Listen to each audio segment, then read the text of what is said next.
Merry Christmas.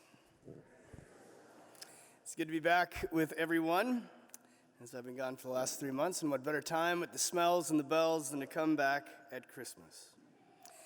Today we mark the 2021st time we are celebrating the fulfillment of every promise that God has ever made to humanity. All of the Old Testament, all of biblical history finds its fulfillment in this celebration. Starting in the garden after our parents first sinned, the first thing that entered into the mind of God was not judgment and condemnation, which it could have. That's what entered into his mind with the angels. They were condemned immediately. But the first thing that entered into our Father's mind, which is the right term to use because that's why it entered into his mind, because he is Father. The first thing that entered into his mind long before Christmas was ever known was his plan to save his children. Between then and now, God once had to wipe out the entire world in order to keep the plan on track with a flood. 2,000 years after that, he chose Abraham to be his servant and to be the foundation of the Jewish nation that would bring this plan into the world despite their sin and rebellion constantly against him. He moved forward with the plan. 2,000 years of prophets. And finally, 2021 years ago, at a crib in a manger in Bethlehem, God finally got his way. It's very interesting what he did, too. See, we have heard this story so many times. Well, we've heard it 2021 times. Generations of our ancestors, we are so used to it that we don't even understand the excitement that preceded it. No one expected that God was going to do it this way. They knew that God was going to save Israel. They didn't think the whole world, just the Jewish nation. They talked about the coming of a Messiah, a great and terrible king. And once he was born and grew of age, he would wage war against the rest of the world until he wiped it out. They called it the battle of the sons of light and the sons of darkness. The sons of light being Israel. And when they were victorious under this Messiah, he would elevate them to the highest nation in all of the world forever. And that is who the Messiah was supposed to be. His entrance would be unmistakable, terrifying, and grandiose. Everyone would know who he was and what he was here for.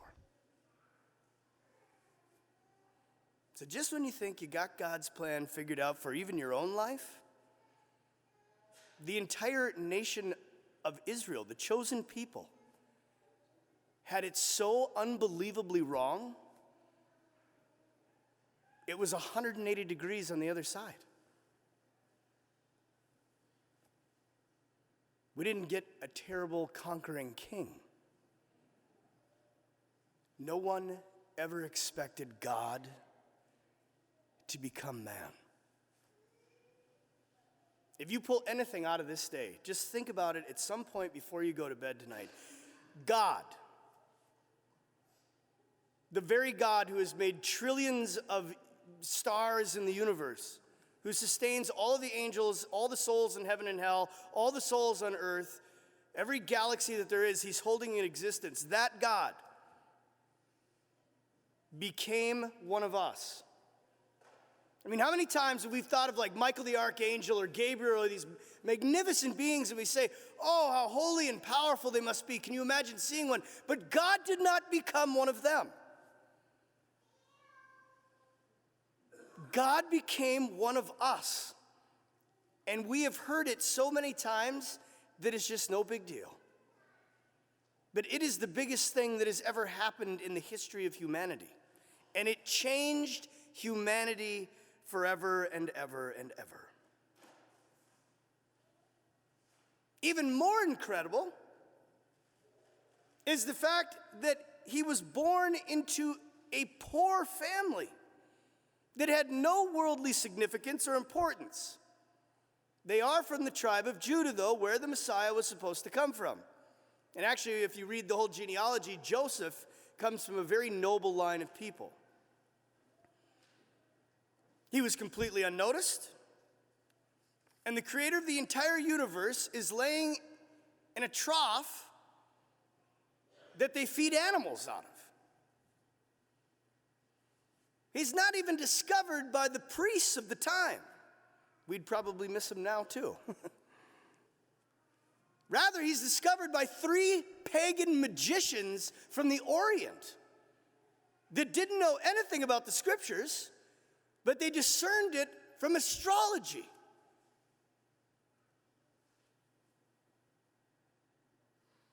When God acts, it's in a way you never expect, seemingly impossible, and it flips everything on its head. Mysterious, sublime, different than what any human could imagine. But in this divine revelation, the Son of God becomes the Son of Man, and by doing so elevates mankind to divinity. And that is what God conceived in the garden after we sinned. Now just pause there for a second. Because when you and I sin, and we think about how God sees us, and let's be honest, we're sinning all the time. Born into this cage of sin.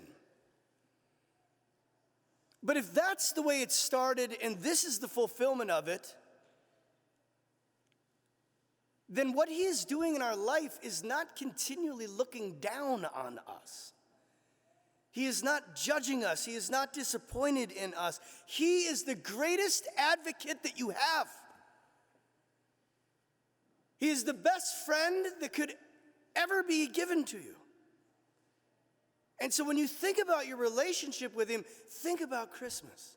As a matter of fact, all these beautiful trees and flowers and the smell of incense of this magnificent church,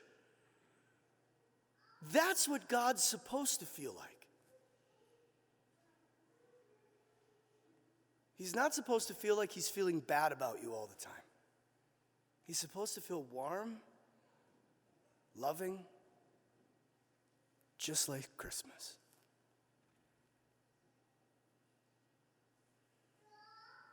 And so in the gift of his Son, in this one act of perfect power, God gave the greatest gift that he could possibly give to humanity. And friends, we need to renew that.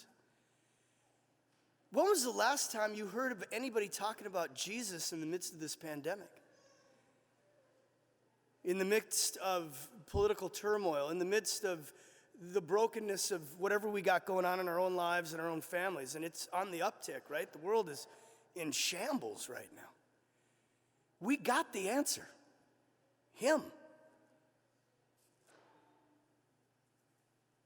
But we need to call upon his name, and we need to return to religion.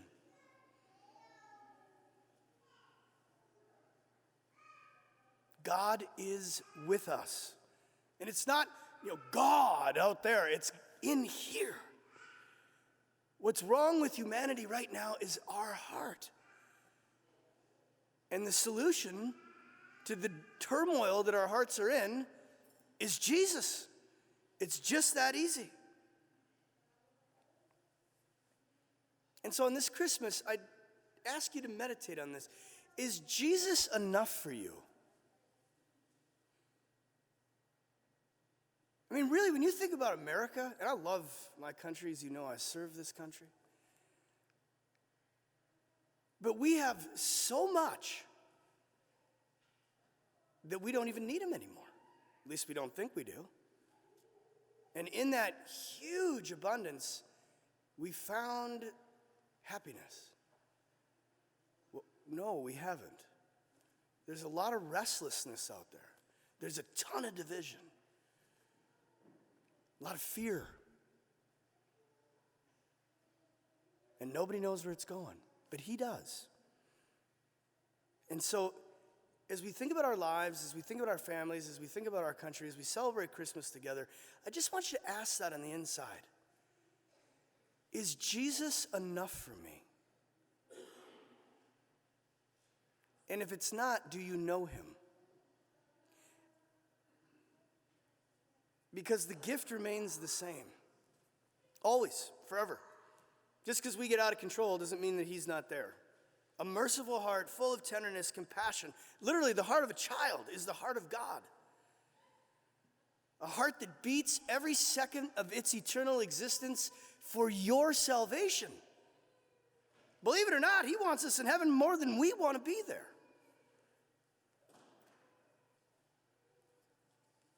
And he waits for us. If you think about this, like any church, right? Like he's in the tabernacle. Can you imagine sitting in your living room for 14 hours a day waiting for someone to come over? Let's say you had, 1 billion children and like 0.005% stop by once a week to see you. But he's there. Year after year, hoping that someone might just stumble into the church or through the door of the confessional, stop by and pay him a visit.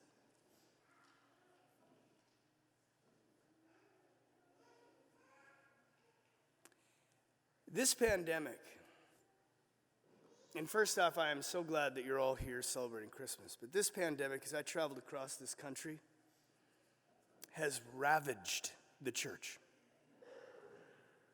Ravaged it. And without even realizing it, I think it's done a lot of damage to a lot of people's faith because we were locked up in our homes going to Mass in our jammies on Sunday morning. Can't tell you how many people were like, yeah, I miss those jammy days. Well, wear your jammies to Sunday Mass if you want. But a lot of those people didn't come back. They quit going to Mass, they quit going to confession, they quit their faith.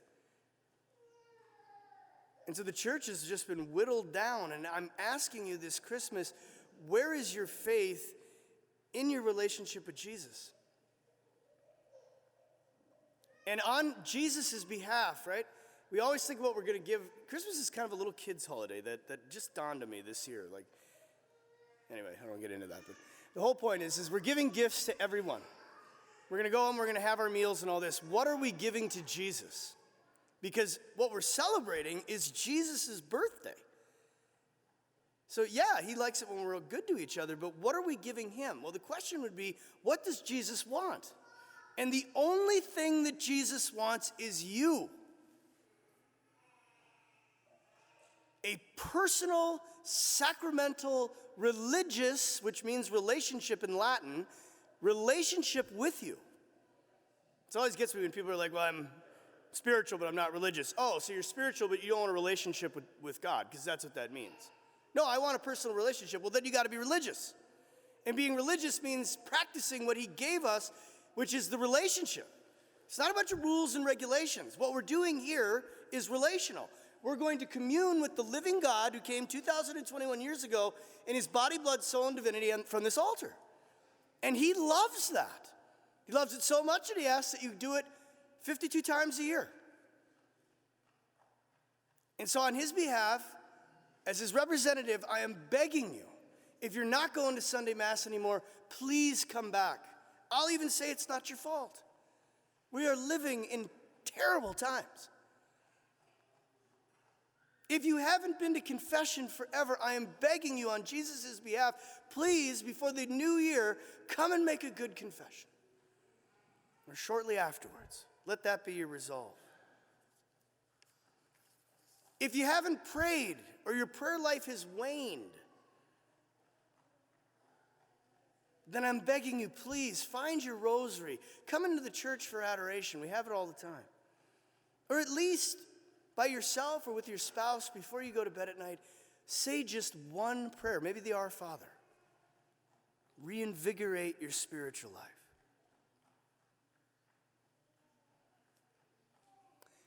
My dear brothers and sisters, God came 2,021 years ago It's a long time. We can expect that he'll be doing something, in my opinion, very soon. The only reason he came is because he loves us more than we can comprehend, and he wanted us to be with him forever. He wants to be a part of your life in ways you can't even imagine, already here and now. Will you give him this gift for his 2021st birthday? Merry Christmas.